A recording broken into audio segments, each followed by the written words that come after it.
So you probably read the title wondering this has to be some sort of clickbait. There's no way this is real. Well, it is real. Two guys frauded a bunch of investors and owed $300 million dollars and are now going to jail for it.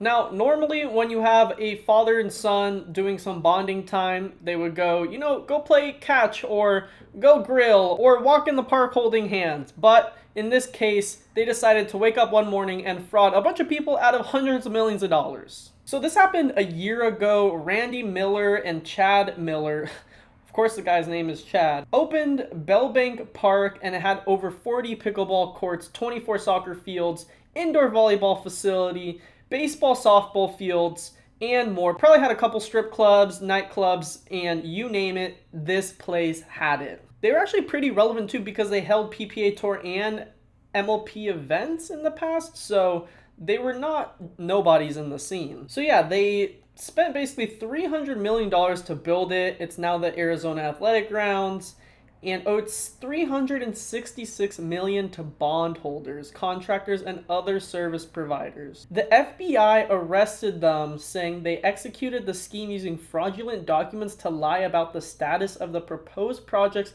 in order to raise hundreds of millions of dollars, which they used to enrich themselves. Now, I've been in the pickleball space for a couple years, and I cannot lie, a lot of these companies and people working in pickleball kind of have the same mindset. They pretty much inflate every single number known to man in order to raise money. You kind of guess the scheme of more washed up investor type people coming over to pickleball and then thinking they know what to do, and they just flop completely. They also apparently paid themselves hundreds of thousands of dollars more than they intended and bought cars and houses. And these people could have just created an online course and called it a day there, made some good profits, and probably went off to go LARP in Miami, and that would be it. But no, they decided to blow this whole thing and get arrested by the FBI. Now, a couple weeks ago, they did actually get their sentencing, and it's 5 and 6 years respectively, and they did plead guilty for the fraud charges. Now, who would have thought they would have pled guilty? In the pickleball space especially, you have people going out here, getting caught red-handed and saying, "No, officer, my pants are not down." But props to them at least for admitting that they were wrong. Now, don't be surprised when they're in prison that the job is done yet. This was actually probably part of their plan all along. They're going to have some sort of prison tournament scheme. They'll probably be the #1 prison pickleball tour in the country, so watch out for them because these moguls, they definitely know what they're doing, okay? I'm more surprised in how they were able to get all these investors on board with this whole entire topic in general. Like, all of these outdoor venues in Arizona. Guys, Arizona is so hot most of the year round. The go-to is indoor facilities. I don't even know how they convince all these people.